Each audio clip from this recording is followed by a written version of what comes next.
With the recent announcement last month of Impact Wrestling's rebrand or re-rebrand to TNA, I thought it would be fun to do another TNA one, just to celebrate. Now, the main reason that I chose, as the title says, Destination X 2007, is due to one word and one word only: stipulations. Of the 9 matches on this card, a staggering 6 of them have stipulations, and not just your boring usual stipulations like, oh, you can use tables and ladders, can you? That's pathetic. For example, you've heard of a bullrope match? That's for losers. How about a double bullrope match? How about Elevation X, where you have to fight your way up into the sky?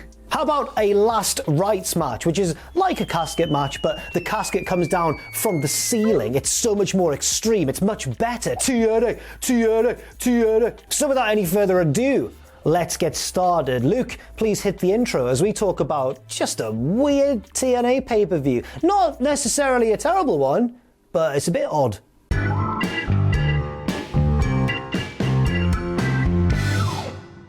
The first thing to note is that a lot of the matchups on this show are legitimately quite big, like a massive star against another massive star. But while the intro package is dramatically summing up a lot of these feuds, which don't worry, I'll break down the necessary ones a little bit later on. While that's all going on, I've got a quick confession to make. So obviously I mentioned to celebrate the rebrand back to TNA, I wanted to do a TNA episode, but I specifically wanted to do either the last ever previous TNA branded Impact episode or the first Impact Wrestling branded episode of Impact. But when I look back at what was going on in TNA in mid-2011, it was just such a mess, lads, honestly. Not like a fun, wacky mess that would have been good to convey on camera. Just a messy one. I don't think it would have been that good. Like, you had Hogan and my old mate Eric Bischoff as the two like top dog heel authority figures, but then you had Foley coming in as a surprise babyface authority figure to rival them, and then Foley would request his release genuinely like 3 weeks later, so they had to just scrap the storyline. And I thought, well, I could kind of plow through it and really try to forge it into a halfway entertaining video for you guys.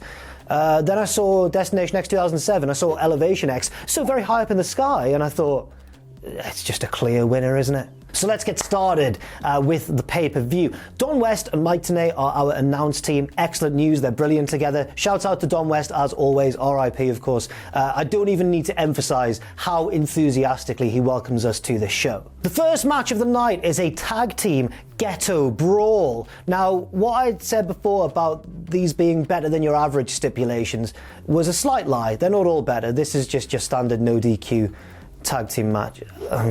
But it is between 4 terrifying, scary men. It's LAX versus Team 3D. LAX come out first. It's Homicide and Hernandez, like the classic lineup. They are also joined, of course, by their boss, Konnan, who at the time was legitimately using a wheelchair as he recovered from surgery. I think that it was a good choice to wheel him out there, though. It adds to this menacing Don vibe he's got going on. Like, they're doing his bidding. They're pushing him around for him, and he's just got his face covered. And I think he looks like a very menacing character because you can't even see his face. Also, they're joined by Machete, or Machete, I suppose you pronounce it in this guy anyway is Machete. He's I couldn't find much about him at the time. He was very new. I think he's like a North American indie guy, but this was right at the start of his career, so there's not much to go on. He's just kind of their lackey, Machete.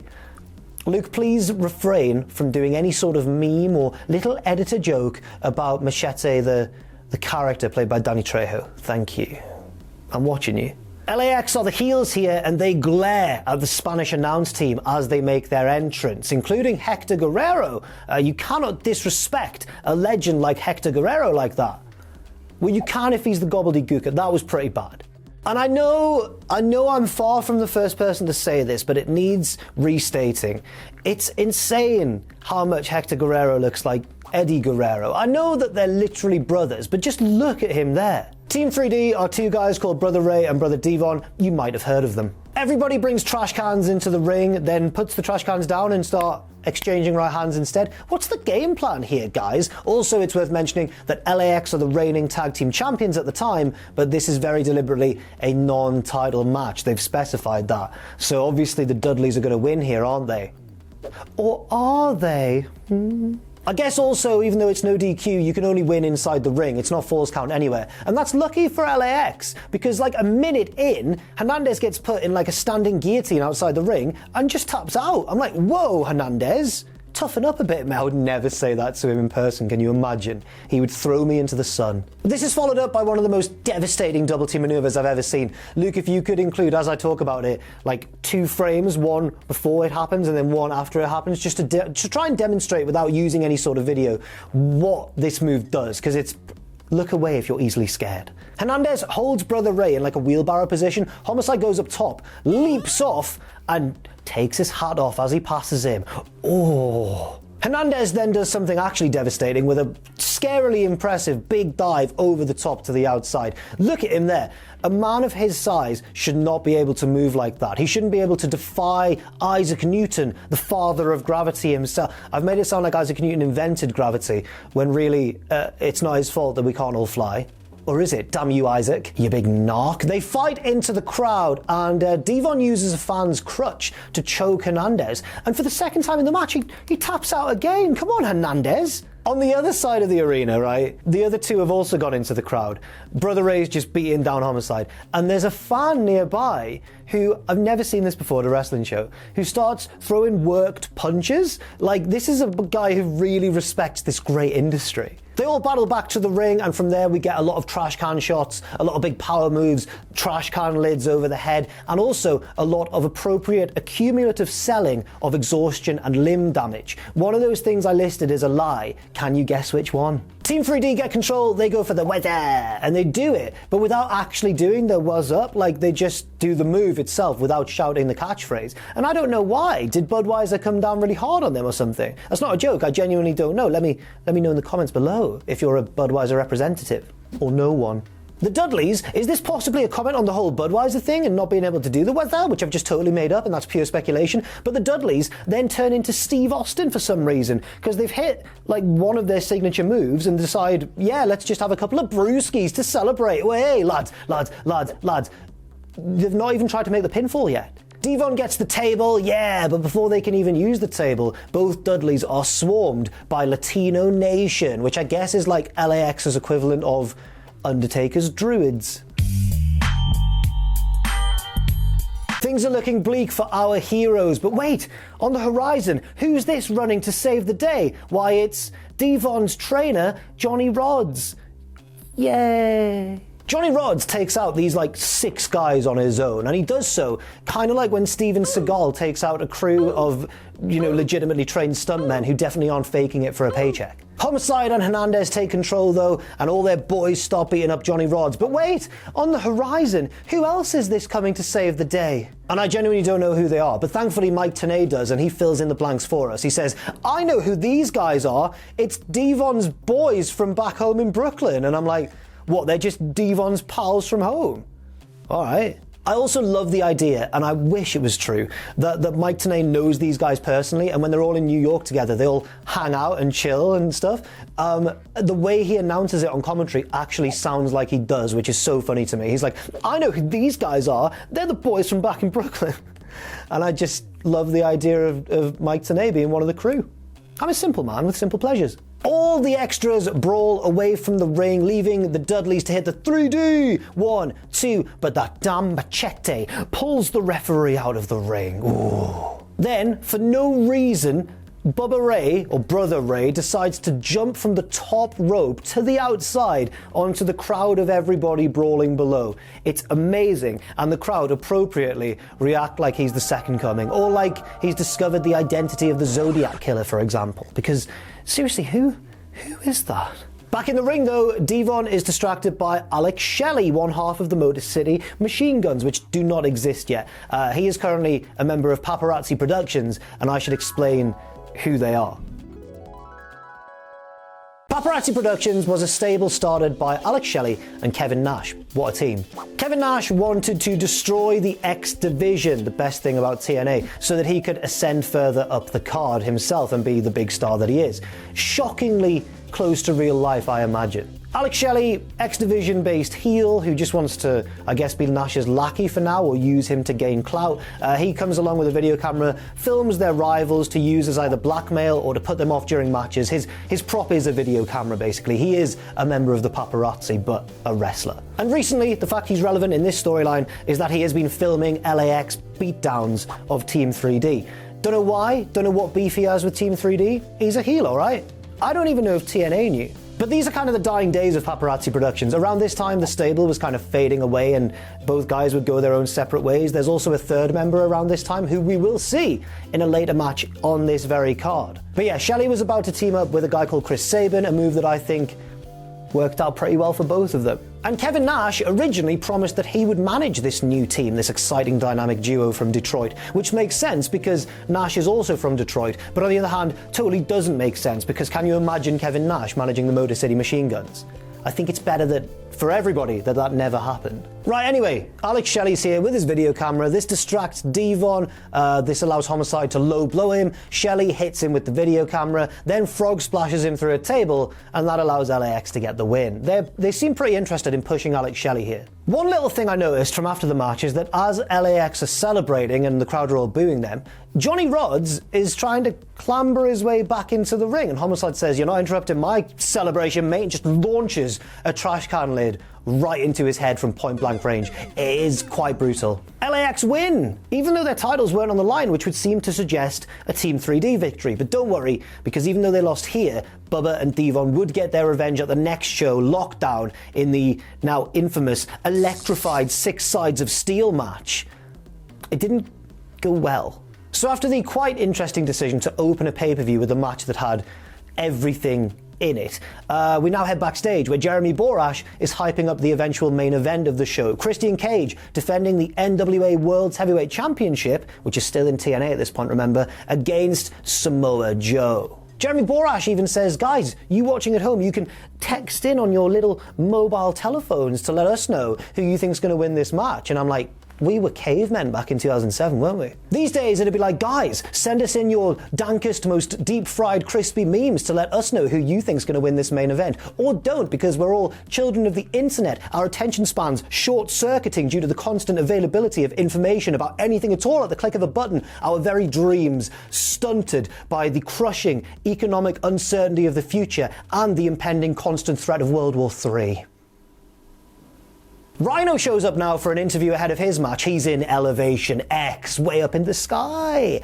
I've never seen a Rhino promo like this before in my life. In fact, I can't think of a Rhino promo off the top of my head. He's usually literally lets his gore do the talking in the ring, doesn't he? But this is not how I expected to see Rhino backstage at this show, because they're like, "Oh, Rhino, how you feeling, mate, ahead of your match against AJ Styles?" And I'm expecting him to be like, "Yeah, I'm going to throw him off the X high up in the sky." And instead Rhino says, "Yeah, it's quite high up in the air, isn't it?" He's honestly like, he's really shook. He's like, it's not my forte, you know? AJ Styles knows what he's doing in the air. I'm Rhino. And I'm like, "Oh, Rhino, I hope it's going to be okay, buddy." I genuinely don't know what to say. As a babyface promo, it was kind of a success because I do feel sympathy towards him. Next up, double Bullrope match time. And I'll be honest with you, I'm a little bit disappointed in the stipulation. I thought it meant, because it's a double bull rope, that rather than just one set of opponents' arms being tied together, both their arms would be tied together and they'd just be flailing madly at each other. What an amazing viewing experience that would have been. Instead, it's a 2-on-2 match where both pairs have got one bull rope between them each, like tying them together. And that's okay, I guess. It's the heel team of James Storm and Jacqueline, or Miss Jackie as they refer to her here sometimes, against the babyface team of Petey Williams and Gail Kim. The heels jump the faces before the bell, but then Petey and Gail fight back, and wow, Petey and Gail sounds like the most North of England tag team ever in the world. Petey and Gail, they're gonna batter you, and then go down pub for a lovely pint. Now, so obviously when people try and do our accents here at Cultaholic, especially like me, Ross, people with more local dialects, right, they often just make the mistake of doing a Yorkshire accent. Southerners in England, right, are incapable of getting beyond Yorkshire in terms of accents. They just skip Newcastle and go straight to Scotland. And you know what? That has to stop right now. I'm looking at you, Adam Pacitti. Yeah, I said it. I'm shooting from the hip, brothers. Back to the match, and the heels are losing, so Storm and Jacqueline do that heel thing where they're like, forget this match, we're out of here, which is the stupidest thing you can do in a bull rope match. They get out the ring and start walking to the back, and then they're like, oh no, we're tied to the opponents. Oh, silly geese. The stupidity from the heels very much continues, because at one stage, James Storm uses the bull rope to tie Petey Williams' feeties to the ring ropes, and then he covers him for the pinfall, and the ref's like, his feet are on the ropes. And I'm like, James, is everything okay? Is everything all right at home? Williams ducks the last call super kick and sets Storm up for the Canadian Destroyer, which in 2007 was like Class A drugs to these wrestling. They couldn't get enough of this physics-defying maneuver from the future. It's so weird that these days it's almost rare, now that we do live in the future, it's almost rare to have a major pay-per-view go off entirely without a Canadian Destroyer or a variant of the move. And this realization made me get quite existential about it. I was like, hang on, what's wrestling going to look like 13 years from now? Will it all just be done by robots? Oh no, wait, they've done that already, haven't they? From Charville, Granny's Revenge. Jacqueline stops the Canadian Destroyer with a low blow, and James Storm does hit the last call super kick and ends up pinning Petey Williams. The heels win. It's a weird finish slightly, because Gail Kim does the right thing that a wrestler should do. She tries to dive to break up the pinfall and save her babyface tag partner, but she kind of almost gets there. The ref definitely counts 3 before she does, but I think it fooled a lot of the crowd in attendance in the Impact Zone, because after the pinfall, the crowd actually get quieter, and that's a rare and impressive achievement. Backstage we go. Scott Steiner's harassing a female interviewer. She's either an Oscar-worthy actress, or she's genuinely quite uncomfortable by the whole thing. I know which one my money's on. Steiner is asked if he is nervous about facing Kurt Angle tonight, and he actually gets quite annoyed. he's like, well, he gets outraged, but Scott Steiner exists in a permanent state of outrage, but his outrage increases slightly. He tries to quote Mike Tyson, in fact, but kind of messes it up. He says, my offense is impeccable, my defense is indefensible, and my love is insatiable. Just ask your wife, Kurt. I'm like, whoa, snap. But also what you said was really stupid. Like, my defense is indefensible, which I interpret as meaning that Scott Steiner's defensive ability in a wrestling ring is so bad that no possible argument could be conjured up to try and defend it. This interview, though, is interrupted by Christian Cage, the reigning champion, the guy who's going to face Samoa Joe in the main event. He's really worried because Tomko, his usual bodyguard, his heavy, his sidekick, his buddy, his good time boy, his best amigo, he's away in Japan, as Christian says, on business, because he's really annoyed about this. He's worried about Joe, who's going to have his back. He asks Scotty, and Scott says, no, I'm worrying about Kurt Angle. You're on your own, pal. Turns into Vince McMahon for some reason. Christian is left alone to worry about the fate of his title reign, but then suddenly he's struck by inspiration. He gets an idea, and he grabs the interviewer and drags her off with him. I don't know why. Later on, she's just there with him when we find out the second half of this story, but she didn't need to be there, so I don't know what that was about. Point is, Christian's got an idea. Austin Aries is out for the next match, looking a little bit like he's on his way to the nearest speedrunning convention. Take that, speedrunning community. Yeah, I said it. And yeah, I'm quite scared, because I know that speedrunning fans and speedrunners themselves, can't they be quite...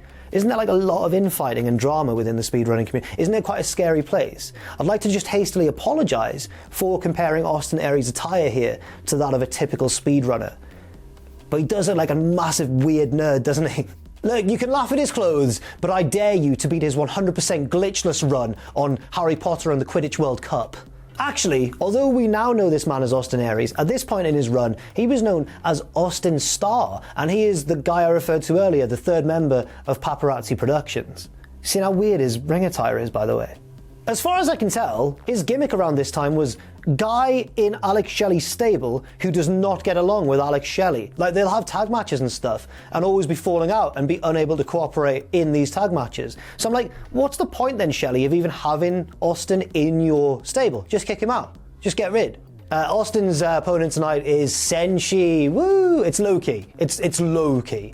You can't pretend low-key's someone else. It's bloody low-key. As he makes his entrance, there's a girl in the crowd displaying a sign which declares herself to be Senshi's warrior princess. Obviously a massive error on her part. There's also a girl who's holding up a sign during Austin Starr's entrance, and I haven't included it because it was like so homophobic. Like, someone walked past my desk in the office while I was looking at the sign, and I switched to another tab. It's really bad. But Jack, I hear you cry. Surely TNA wouldn't chuck Austin Aries and Loki in a match together, two super level workers, regardless of what you think of them outside the ring. They know how to wrestle a wrestling match, don't they? Surely TNA wouldn't throw them in there and saddle them with a clunky stipulation that doesn't necessarily improve the match, would they? So this is a Crossface Chickenwing match. You have to win by Crossface Chickenwing because for some ungodly reason, Bob Backlund's involved in this feud. Oh, he's wacky, isn't he? He's a crazy man. I get tired of him early. I say he's involved in this feud. He's kind of loosely adjacent to it. It's like if you're in a beer garden with your mates, and then there's an old man sitting on his own at a table nearby, and he comes over and starts talking to this younger group of people like he wants to make friends with you. And he seems harmless enough, so you engage him in conversation. You're making his day, right? He's having a lovely afternoon. But then he starts displaying some rather troubling political views and maybe gets a little bit too full on with one of the girls in the group, and you all have to leave him. That's Bob Backlund in this feud. Anyway, Loki and Aries wrestled at a previous pay-per-view where Loki got the win, and then after the bell, Bob Backlund came out and put the chicken wing on Aries. So surely he's going to get his win back here, right? Oh, careful. In the early stages of this match, it just becomes quickly apparent that despite them both being arseholes, they're just really good wrestlers, aren't they? They even remember the stipulation. There's no, you know when there's a submission match and one guy accidentally goes for a pinfall attempt? It happens all the time. That doesn't happen once here. They're going for the chicken wing at every available opportunity because that's the only way they can win. It's just a really solid wrestling match. However, as brilliant as both men are here, this is by far the match the crowd are least interested in so far, which is a real shame. To be fair, we are in the Impact Zone, so they could just be Universal Studios employees on a quick break before going back to play Shrek or something, or Spider-Man. What's at Universal Studios these days? Because I did a Google and it told me Shrek and Spider-Man are characters, but I'm scared legally about who to say is owned by Universal. Universal, I thought was Disney, right?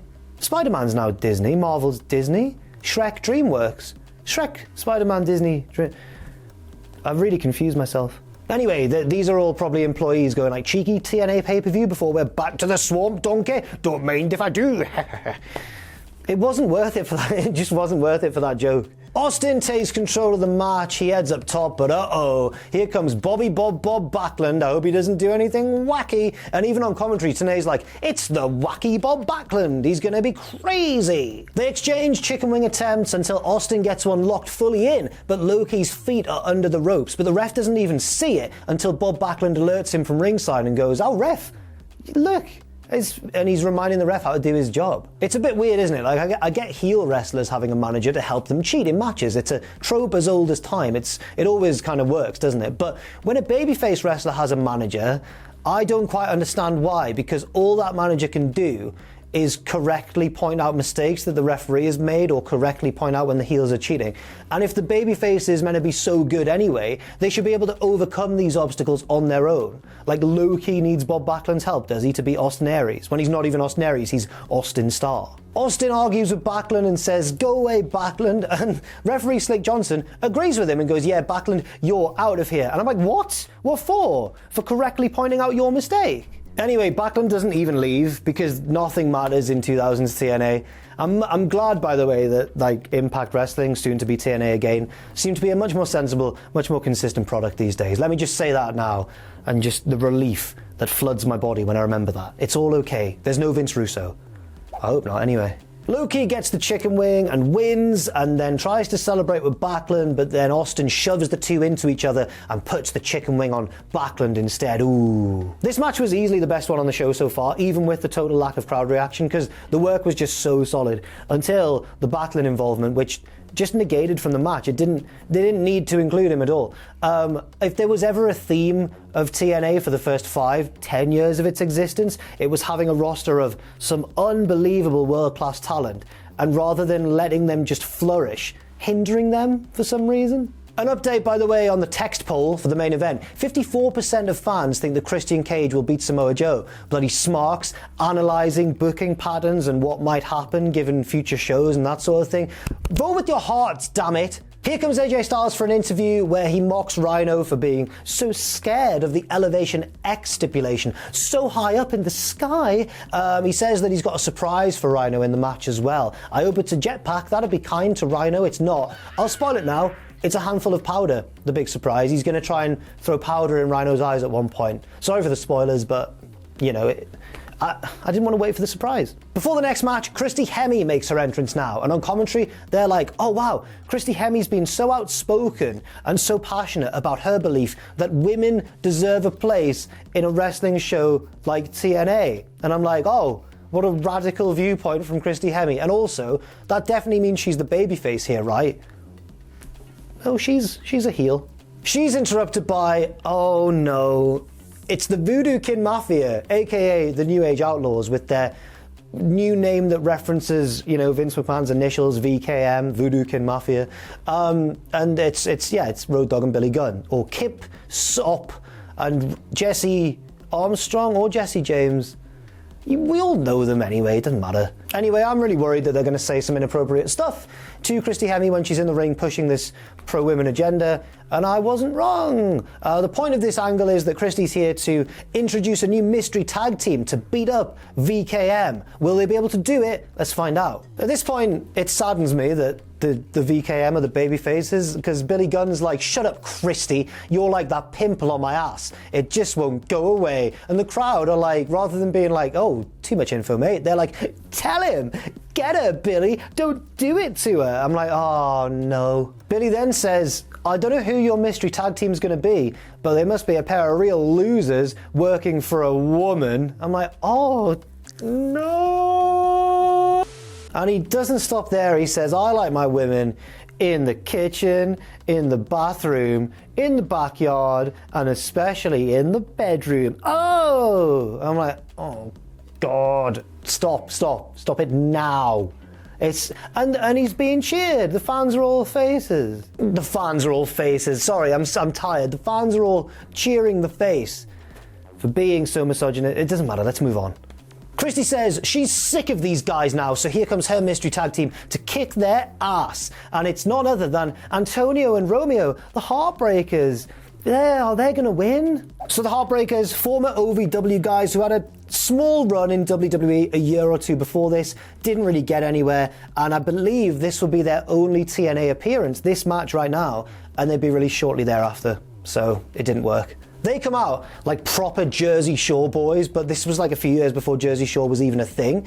We also get a stunning reaction shot of a woman in the crowd who's just disgusted by them. Anyway, the VKM dominate until Christy Hemme grabs one of their legs to turn the tide of the match. Then things go horribly wrong when the Heartbreakers, one of them's got like Road Dogg on the outside and he's holding him in place to be hit by a dive from the other one in the ring. But he, like, obviously because he's the face, he gets out the way, leading to a hilarious miscommunication where one of them dives onto the other. Except that doesn't happen because he dives way too short, or the other one was too far away. Couldn't work out whose fault it was, but it resulted in a horrible bump. Back in the ring, Kip, or Billy, or Daddy Ass, he gets low-blowed by Christy, but he no-sells it because he's wearing a cup. Fair enough. Then he shoves it in her face, and the crowd are all like, yay! I'm like, what are we watching? Now someone else interferes in the match. Luke is about to show you the first screenshot, the first frame of this person, and how I saw him for the first time. And see if you can guess who I thought this was. Right, there he is. At first, I thought that was prime year 2000 Triple H. Then I thought that it was Al Snow. You know nothing, Al Snow. But no, it's Lance Hoyt, who would go on to be, of course, Lance Archer, the Murder Hawk monster. He's not as cool here. He's just the VKM's mate for now. Grabs Christy, carries her to the back. She can't interfere anymore. Road Dogg beats up his two opponents on his own. He's just stronger than both of them in kayfabe. Pump handle slam, 1, 2, 3. And despite being beaten down quite a lot beforehand, because he was the face in peril who had to get the hot tag to his partner, Billy Gunn decides to celebrate this by standing on the hard cam side of the ring, so we can't really see all of the finishing move being executed. Nice one, Billy. Good one, pal. Lance comes back down to celebrate with his mates. Presumably he's thrown Christy in a swamp somewhere because she's not back with him. Because there's swamps in Florida. That works, because this is taking place in Florida. Swamps are in Florida. Get out my swamp. That was another Shrek reference there. Okay, Jack. But wait, Christy must have actually ran around the whole building and come in the back door, because here she comes through the crowd and she is furious. She comes back in and she berates her team for losing. She's got a riding crop with her, and I'm like, she's going to use that on them. And then she doesn't. This is such like a weird free-form episode or a pay-per-view of TNA. It's like watching a group of children when the teacher's not in the classroom and they just do what they want. It's freeform, it's like jazz, it's like poetry. And really, how can we gauge the quality of something when everything in the world is subjective, you know? But this wasn't very good. Christian's in the back talking to the monster Abyss, who is moaning in a cage.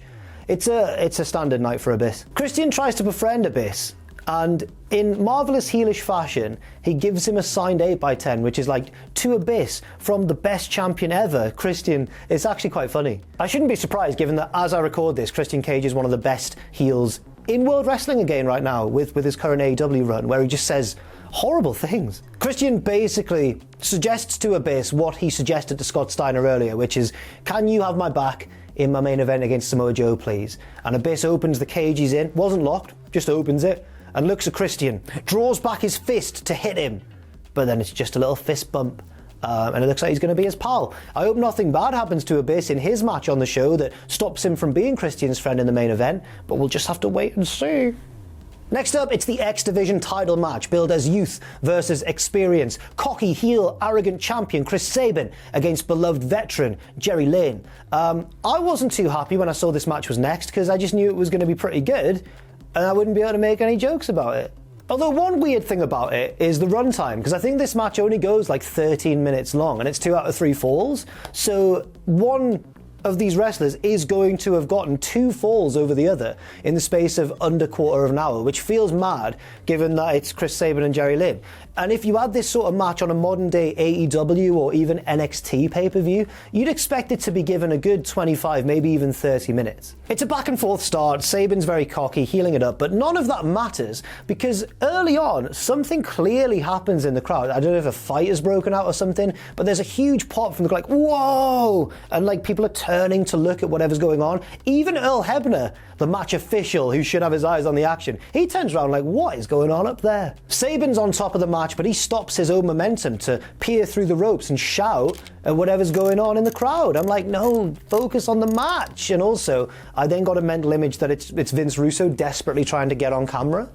I would have said Bischoff, but he actually wasn't involved at the time, whereas I think Russo was in TNA at the moment, just as like an off-screen kind of creative consultant who presumably desperately wants to be back on camera. A little bit later on, Jerry Lynn hits a tornado DDT from the middle rope, pins Chris Sabin, and gets the first fall of the match. And I'm like, this is what I was talking about. It's strange that this match is so short because you've had your X Division champion be pinned clean as a whistle by a fairly standard move in under 5 minutes or so. Like, Jerry Lynn hits the move fantastically, Sabin's bump is amazing, but yeah, it's just a tornado DDT, and it gets him the win, or the first fall. But then, this is followed up by maybe my favourite spot of the entire show. Get ready.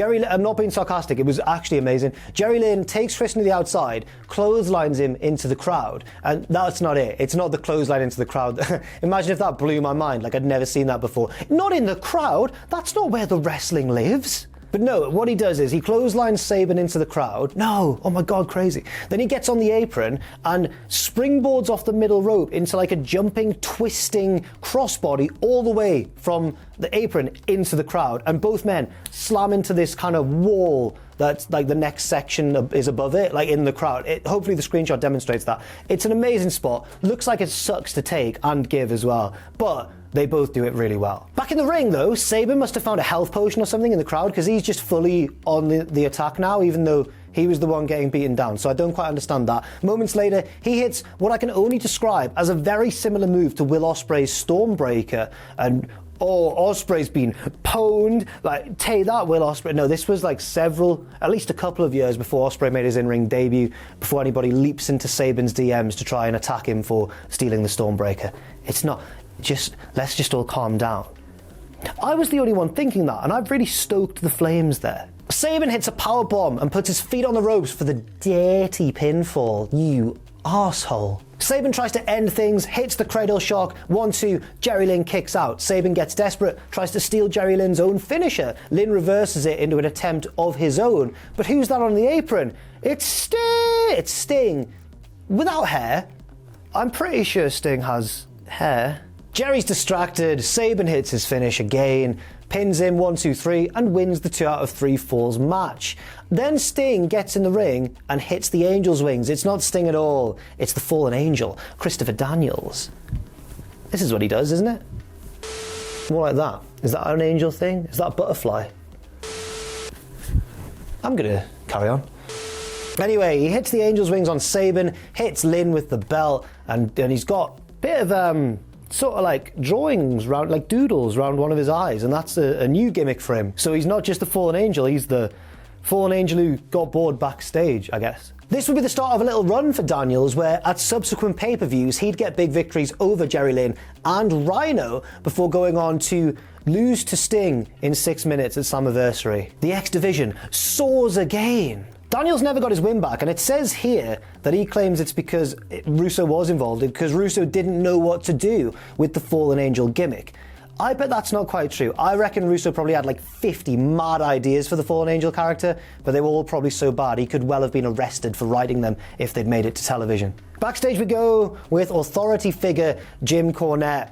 Sounds weird these days, doesn't it? Especially for 2000's TNA. He has to grit through his teeth and lie to us and say that he's so excited for Last Rites and for the Elevation X match. Now, I can stretch my imagination a bit and believe that maybe Cornette does like Elevation X as a throwback to the old scaffold matches in the South, but I do not believe for a second that Jim Cornette is excited for Abyss versus Sting in a glorified casket match. I can't bring myself to believe that. Christy Hemme interrupts, and she's still furious about her team losing to the Voodoo Kim Mafia. She storms off, and Cornette shouts after her, "Hey, if you're unhappy about your job, I've got a vacancy open for a new secretary." And I'm like, man, Hemme, just to remind you, Hemme's the heel. Next up, yes, it's time for Elevation X. So way up in the sky. Really easy to understand, massive X-shaped structure way above the ring. Both guys have to go up there, and the winner is the one who knocks their opponent off into the ring below. Simple, brutal, effective, high up in the air. All ingredients for success. This is the most, like, we've got a man really suited to this stipulation versus the least suited man I've ever seen. Like, you know, like kids shows and cartoons and anime and stuff, like even adult anime, I suppose, if such a thing exists. Why have I've come for the speedrunning community, now I'm having to go at anime fans, and they are many, probably many of you, and I'm sorry.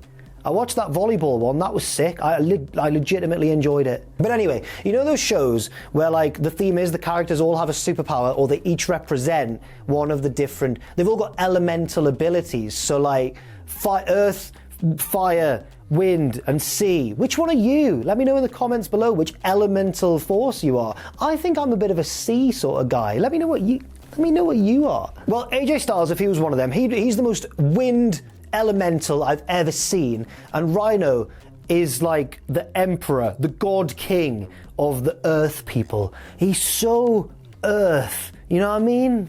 Can't believe I tried to say you know what I mean and it all ran together, and I'm worried I ended up trying to sound like Down with the Kids. Know what I mean? I promise you right now that's not what I was trying to do. Please understand. As the entrances happen, we catch a woman in the crowd legitimately praying that nothing bad happens, and I'm like, oh, she would not have a good time at like an ECW show in the 90s. But I do appreciate her kindness. Apparently I'm not as kind of person, because that's not my reaction. My reaction heading into this match is, oh, they're going to go up really high and one of them's going to fall down, and I can't wait, I want something bad to happen. I don't know if I've ever in my life tried to do an evil laugh before. I can't recommend it. It wasn't that good. It actually caused physical pain.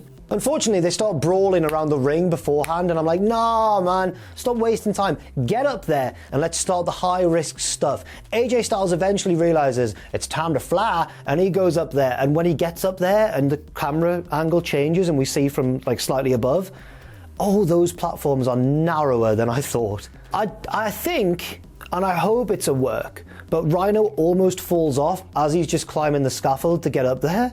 and we get another reaction shot of a woman in the crowd who she can't even watch. Rhino handles being up there about as well as I would, by the way. Like, he can't even stand up on the platform. He's like crawling along it on his belly, while AJ stands in the middle of the X and just rocks the structure like that dickhead kid when you're a kid and there's one really confident boy on like the climbing frame, or the jungle gym as Americans call it. We call it a climbing frame because we're from a nation inherently devoid of romance. Gets on your climbing frame and use an Allen key to tighten up the screws, you know what I mean? Like, there's the climbing frame. Functional, to the point.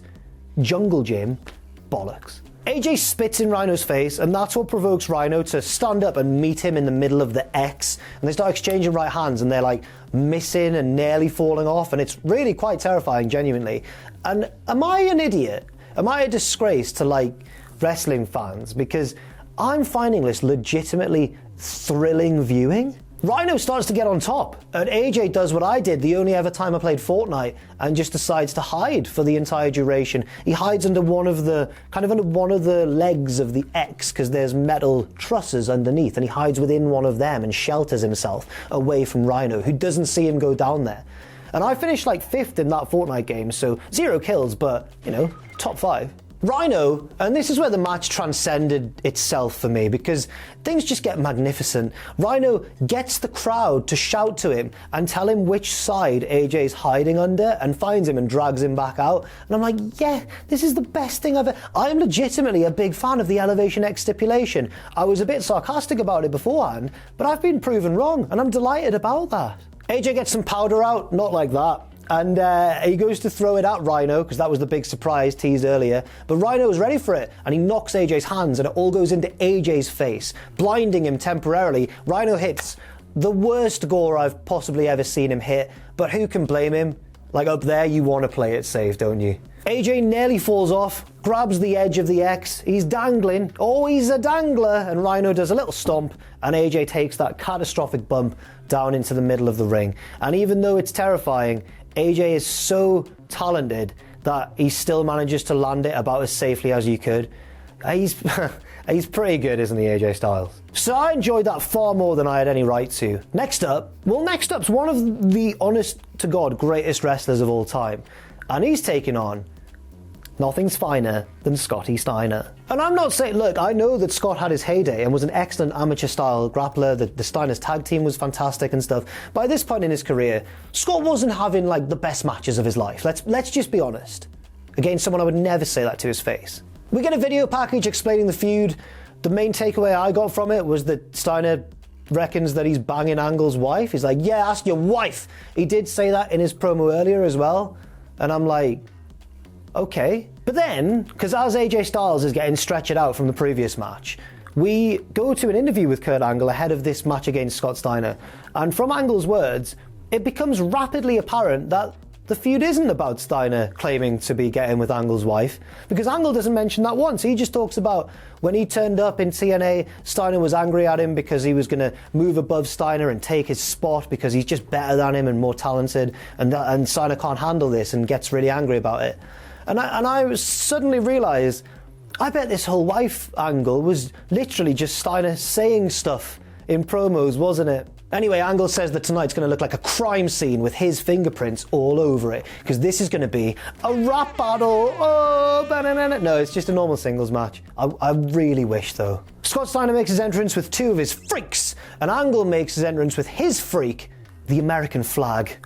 Da, da, da, da, da, da. Am I going to get in trouble for that? They have a bit of a grapple to start, and I start to get a bit excited. Maybe I've got this match all wrong, because these two are legitimately great amateur wrestlers. Yes, Angle more so, literally an Olympic gold medalist, but Scott Steiner's got that background as well. You know, he was a collegiate amateur wrestler. That was his whole early gimmick and everything, the amateur stuff. And then I remembered, oh no, this is 2007 Scott Steiner, and he'd rather just do shoulder blocks instead. Angle gets knocked down, but he comes back with a headbutt. Shibata! Because earlier in the feud, in the video package, we saw that Steiner had headbutted Angle, and he had bladed heavy, like he was bleeding everywhere. Steiner does bleed a little bit from it, but there is a far worse blade job going on at this show. But if there's any close-ups of Steiner from here on out, Luke, you might have to bust out that black and white filter we have to use, because we want to make some money from this video, so sorry about that. Also sorry about the way I decided to say money there. That was odd.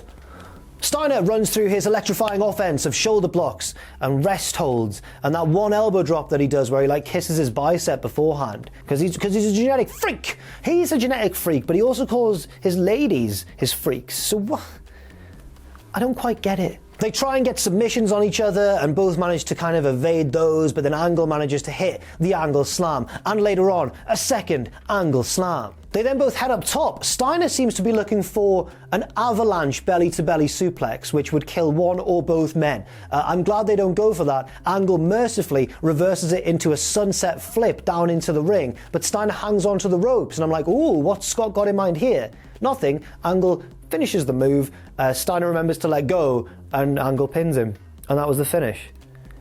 That's it. A weirdly short and straightforward match for a Kurt Angle pay-per-view effort. One which oddly made Steiner look like quite an easy opponent for Kurt as well. You'd like to think that, or you'd think that Steiner would like to have been presented more strong than he was here. I don't know. Maybe it's just because he got caught with a sunset flip. He was kind of protected in the finish. The crowd don't care either way.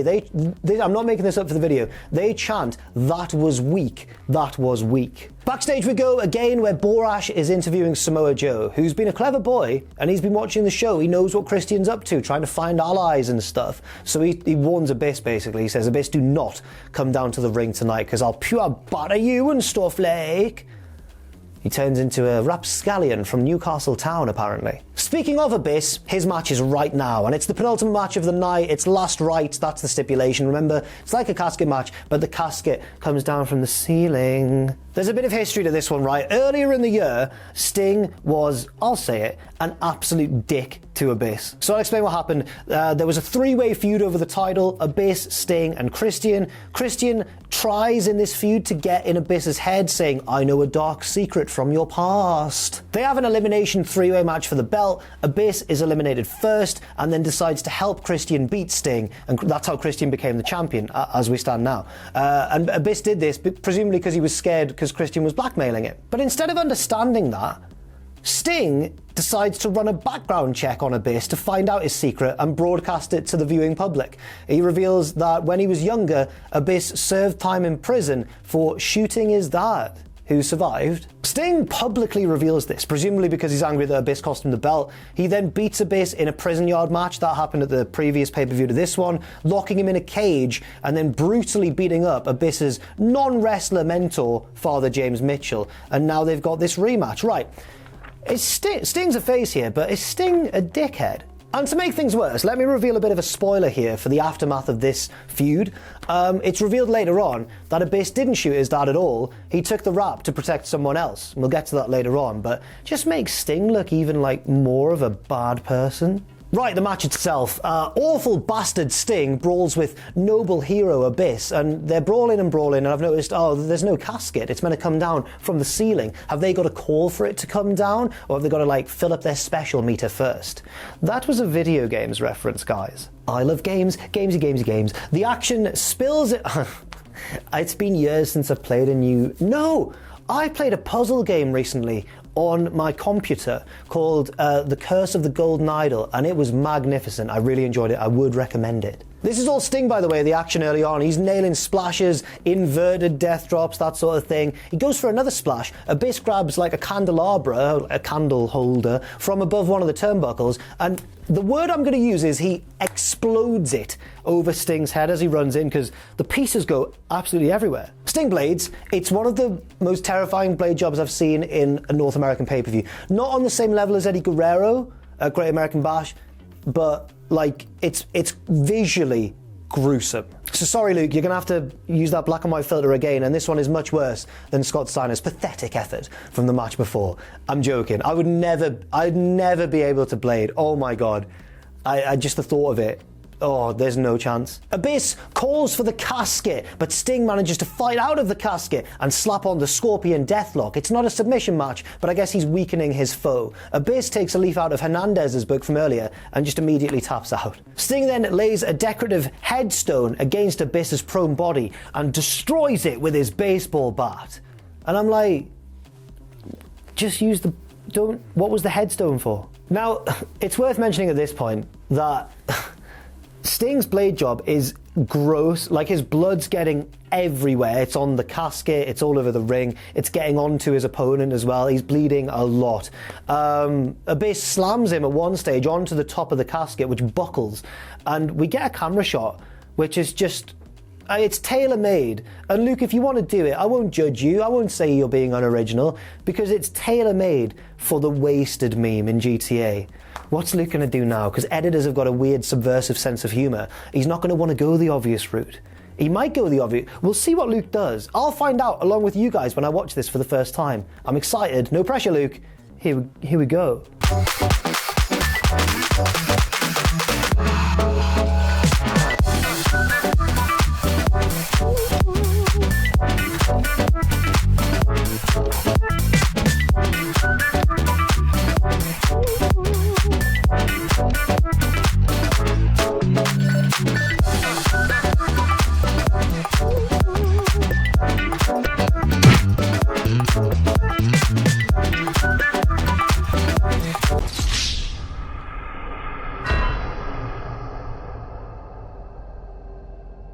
Abyss then does a bit of construction. He builds a house of cards with 2 chairs and a headstone. So not a house of cards at all, actually, I suppose. But it's him who ends up going through it. Sting sends Abyss through the decorative headstone.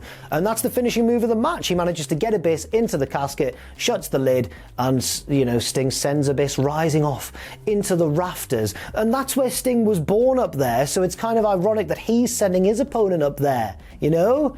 I have to go now. My planet needs me. This match was like 9 minutes long. In fact, I just checked it was 9 minutes long, and Angle Steiner was 12. They're rattling through these bouts. Anyway, the rest of the story of this feud. So after this one, Sting and Abyss actually become friends. I guess respect was forged in the heat of battle, like the bar. But then, Father James Mitchell made his return from being beaten up by Sting like a couple of months ago. He comes back with a mysterious woman. Who is she? She turns out to be Abyss's mother, and she was the real person who shot Abyss's dad. And then Abyss took the blame to protect it. He was just protecting his mum. Mitchell tells Sting this information and explains that Abyss has been doing his bidding all along to protect this secret and protect his mother. Ha! I'll be honest, I had evil laugh written in my notes there, but I tried that evil laugh earlier and it didn't go well. So I've just totally bottled it there. I didn't do well at all. I kind of ended up going like, it was more like more of a sneer, wasn't it? That was weird. Genuinely never heard that noise come out of my body before. So Abyss ends up turning heel again and obeying Father James Mitchell, but then after being heel for a bit longer, Abyss thinks, no, I'm sick of being this guy's puppet, and he beats up James Mitchell, yeah, and he's a face again. Then Abyss loses some feuds, wins some feuds, and then after a while, James Mitchell turns back up again, sorry this is getting convoluted, and says that now he's got a dark secret from Abyss's past. We've literally just done this angle with the Christian secret from Abyss's past. This time, the secret turns out to be that Father James Mitchell is Abyss's father. What? So he's the one he shot then? Or was that a different guy, like a stepdad or something, but Mitchell's his real father? Did TNA even bother to work this out, or did they just... We'll just see what happens. Backstage we go. Christian's in the locker room preparing for his match, which is up next. He's interrupted. This threw me. I wasn't expecting this. By the great Muta. And a translator as well. Christian, because he's such a heel, tries to be nice to Muta, but just can't help be a dick to him. He's like, oh, you're one of the greatest champions of all time. I'm still a champion, of course, and you're not anymore. And winds up Muta so much when things get passed to him via the translator that he gets so angry at Christian, he mists a nearby locker, and Christian is intimidated and leaves for his match. And that's all that Muta does on this show. This was also Muta's TNA debut appearance. Apparently, I did some digging online, apparently he was just in Orlando at the time, trying to foster a working relationship between TNA and All Japan Pro Wrestling, where he was at the time. So fair enough, let's get him on the show briefly, I suppose. Not so much maybe a forbidden door as a bit of a cheeky window. Ooh. Main event time, the challenger, Samoa Joe, gets a big entrance, dancers, fire, streamers thrown at him once he gets in the ring, all that jazz. Christian comes out alone and nervous because he's got no friends. Tomko's in Japan, Steiner said no to him, Abyss is like 20 feet in the air inside that casket, presumably still. So my question is, because I've watched wrestling before, you can't fool me, who's going to show up out of the blue to help Christian Cage retain his title? Because it seems like all signs have been pointing towards that bait and switch, haven't they? Like, maybe, you know, it'll be an existing heel on the roster, maybe it'll be someone entirely different from outside, but it very much seems, if I know wrestling, that someone's going to turn up and shockingly help Christian win. And even though I know that Eric Bischoff wasn't in TNA at this time, I've done enough of these WCW episodes that I know how badly Bischoff dominates screen time when he's in a promotion. So even though I was 99% sure it wasn't going to be Bischoff, part of my gut, part of my very soul was just really scared that it would be him. Don't worry, it's not. Match time, bell rings. The two men almost have a little kissy to start off with. Ooh, but they think better of it. Joe is dominant early on, shoulder blocks, big kicks, the walkaway spot to avoid a crossbody. It's all going over really well with the crowd. Joe is amazing, and you know what? Maybe they should have just put the belt on him instead of coming up with convoluted ways to have Christian retain. Just a suggestion, but this is TNA in 2007. They don't do that. At one stage, Christian goes to use the timekeeper's chair, and the ref says, don't use that, and Christian goes, oh yeah, okay, puts it down.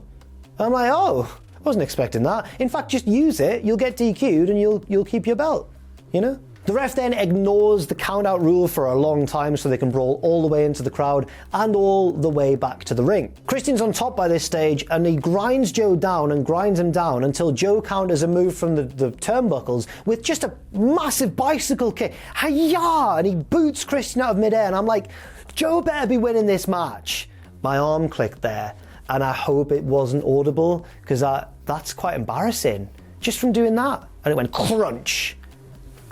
Hope I'm okay. Joe is still absolutely dominant. Big powerbomb, steps through into that really deep variant of the Boston Crab that he sometimes does. Transition into an STF, transition into the coquina clutch, but Christian, that wily veteran, grabs the referee and uses him to get the ropes. And I'm like, this match is going pretty damn well so far. Nothing could spoil it. Joe is destroying the reigning NWA World Heavyweight Champion, and all I can think, can't get out of my head, is who on earth is going to come along and interfere to help Christian retain. Christian gets the unprettier, Joe kicks out of it, and later on hits really a very scary spear through the ropes, because we obviously can't show the video, but Luke, if you just get the screenshot of the... Look at the angle that Joe exits the ring at. We don't see the impact, no pun intended. Thankfully we don't see the impact, but that can't have been a nice landing. Christian pulls that old heel strategy that we saw in the Bullrope match and he just decides to leave. He walks up the ramp, but here come the babyface locker room to usher him back to the ring. Go on, guys! By babyface locker room, I mean Petey Williams, Jay Lethal, Sonjay Dutt wearing a hat very similar to one of mine, and I don't know if he's quite visible, but in the back is Senshi is there as well. It's low-key. Well, they throw Christian back into the ring. Joe nails the island driver on him, makes the cover. Ref's just disappeared.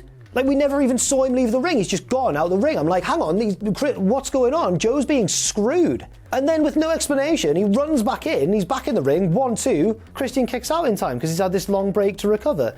And it turns out, they kind of say on commentary, oh, the ref was trying to throw the other guys out, the babyface locker room who came out. I'm like, what? So your first thought upon seeing Joe set up for his finisher is, got to get out the ring and get these guys to the back who've barely interfered. They've even helped you by keeping the match going, by getting Christian back in the ring. I got quite annoyed. It's a very weak refereeing performance. It's very weak. I wish it could have gone to VAR, but, you know, check complete. Joe now accidentally bumps the ref, or possibly on purpose, given the travesty that's just occurred. Christian hits Joe with a chair, no referee to make the fall. Joe hits the muscle buster, ref recovers. 1, 2... Christian kicks out. The ref is selling to his feet in the corner, but he's crucially right. Remember this, he's watching the action. Joe locks in the coquina clutch. Christian counters it with a low blow. The ref does that thing that refs do when they accidentally see something they're not meant to see, and he goes like, like turns away. I'm like, Joe's getting screwed. And finally we get the finish, which completes a hat-trick of referee howlers. The refs had a shocker here, by the way. Christian does like a Bret Hart-style backwards roll reversal of the coquina clutch, gets his feet on the ropes, and the ref's under the bridge created by Christian's legs. The ref couldn't be in a better position to see this happen, and instead, 1, 2, 3, Christian retains. With the help of no one. That was the twist, you see. Nobody came to help Christian at all. What? So you've got Samoa Joe, right? One of the best and coolest wrestlers in the entire world. At his peak, in his youthful prime. And you have him lose. With no help from anyone else. Christian just outsmarts him and cheats and gets a bit lucky, but... it doesn't make sense to me. Christian's exhausted, he can't even celebrate. I think he's just at this point lying on the floor, cradling the belt that he's somehow kept a hold of. Joe, I'll say it, Joe's not as angry as he could be. Like if he just decided, if his eyes had turned into laser beams and he just cyclopsed the referee where he stood, I think it was Rudy Charles, I'd have represented Joe in court. Samoa Joe would never hold the NWA World Heavyweight title. I mean, he's still wrestling, there's always time at the time of recording, but he's never held it. That was his chance. And then that belt was stripped from Christian by the NWA themselves a few months later when they ended their working relationship with TNA. And in fact, here's a tidbit. By control Fing the Wikipedia list of NWA World Heavyweight Champions, there's never been a champion called Joseph or Joe in the belt's entire history. That seems unlikely, doesn't it? But I can think of someone who possibly should be getting a shot at that belt. Say his name and he appears. I believe in your hand. Bim, bim, bim, bim. What have I done? The removal of the NWA title from TNA by the NWA led to the creation, of course, of the TNA World Heavyweight Championship, first won by Kurt Angle in a triple threat match against Christian and Sting. The next NWA champion away from TNA was a certain current Raw general manager. Ooh la la. And there you have it. That was Destination X 2007, a show which did turn out pretty weird.